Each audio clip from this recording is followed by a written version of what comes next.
Guys, I'm Rijman. Welcome to my channel. Big welcome. So hi-fi play started. আর আমি আর শুভ একটুখানি just এখন বেরোবো। আমরা এখন চলে যাচ্ছি ভি-মার্টে।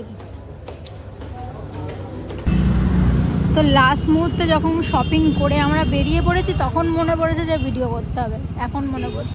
এই সোয়েটারটা নেওয়া হয়েছে ভি-মার্ট থেকে। আর কালার ওয়াইজ আমার তো ভীষণ ভালো লেগেছে। 3টে কালার আছে, কিন্তু কাজটা এত সুন্দর, আমার ভীষণ পছন্দ হয়েছিল এই সোয়েটারটা। আর তার সঙ্গে নেওয়া হয়েছিল ইয়েলো কালারের চাদরটা। তোমাদের কোনটা ভালো লেগেছে কমেন্টে জানিও। আর এই সোয়েট শার্টটা নেওয়া হয়েছিল। তোমরা কি ভাবলে এটা আমার জন্য? আরে বাবা না, এটা আমার জন্য না, আমার জন্য নয়, এটা শুভর জন্য। পিছনে দেখাচ্ছে, সামনেটা দেখো। আর এই যে শুভ যেটা পছন্দ করেছিল সেটা পরে আবার তোমাদের আবার মডেলিং করে দেখাচ্ছে। একটা না স্ট্রেট দাঁড়াও, দেখালাম তো। ভিডিওটা যদি ভালো লেগে থাকে do like share and subscribe.